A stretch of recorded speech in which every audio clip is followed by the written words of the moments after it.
میرا شوہر اتنی محنت کرتا ہے, کماتا ہے, برکت نہیں ہوتی. برکت کیوں ہوگی؟ بے برکتی تو تیری وجہ سے ہے.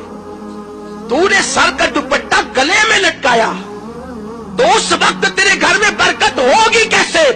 اور سن لو, آپ تعویذ کے انبار گھر میں لگا لو, کبھی برکت نہیں ہو سکتی, کیونکہ نحوست تو تمہارے کھلے سر کی وجہ سے ہے.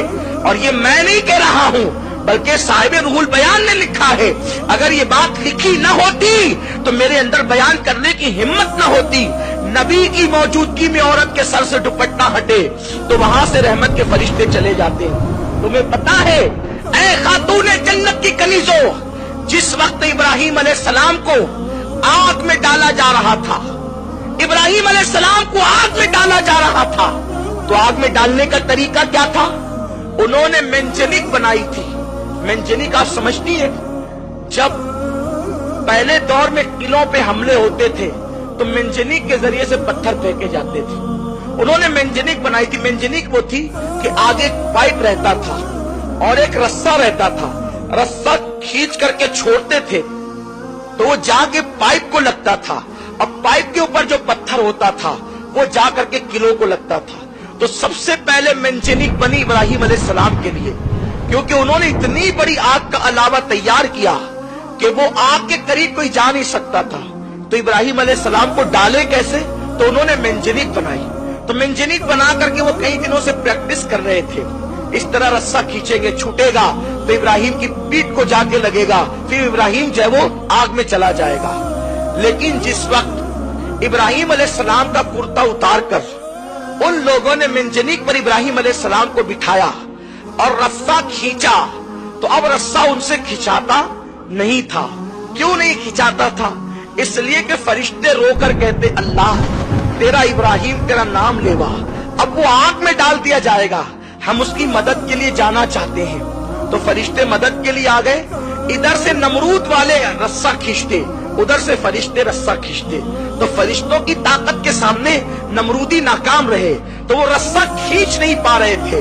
اب وہ حیران ہو گئے, کئی دنوں سے ہم پریکٹس کر رہے ہیں, کئی دنوں سے مشق کر رہے ہیں رسہ کھینچنے کی, ابھی تھوڑی دیر پہلے تک کہ رسہ کھینچ رہا تھا آسانی سے, اب نہیں کھینچتا. اس وقت ایک بڈھا سر پہ کمبل ڈال کر آیا اور اس بڈھے نے کہا کہ رسہ کیوں نہیں کھینچتا؟ ان لوگوں نے کہا, اے بزرگ پتہ نہیں کیوں نہیں کھینچتا. تو اس وقت اس بڈھے نے کہا, ایک کام کرو, 10-12 عورتوں کو بلا کر کے لاؤ. 10-12 عورتیں بلا کر لائی گئی. اس وقت اس نے کہا, نمرودی اس عورتوں سے اس بڈھے نے کہا, اپنے سر سے دوپٹہ ہٹا لو اور اپنے گلے میں لٹکا لو. تو ان لوگوں نے دوپٹہ جیسے ہی ہٹایا وہ رسہ کھینچ گیا. وہ رسہ کیوں کھینچا؟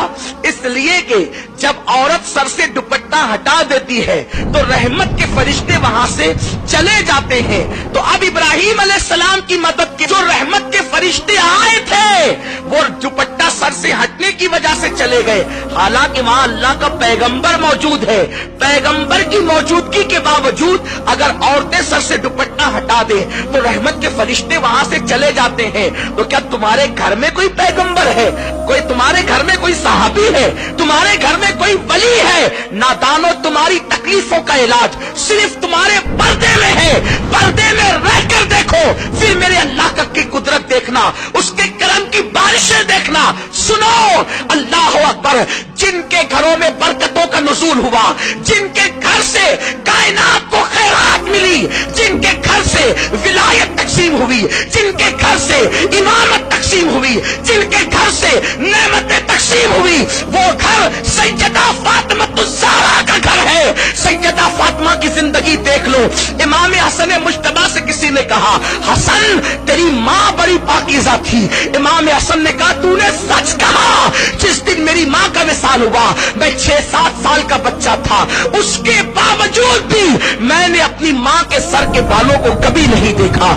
جو مائیں اپنے ننھے بچوں سے بھی اپنے سر کے بالوں کو چھپاتی تھی ان گھروں سے خیرات تقسیم ہوتی تھی, اور جو مائیں اجنبی مردوں کو بھی سر دکھاتی ہے پھر اس گھر سے خیرات نہیں بٹتی, اس گھر میں خیرات مانگی جاتی.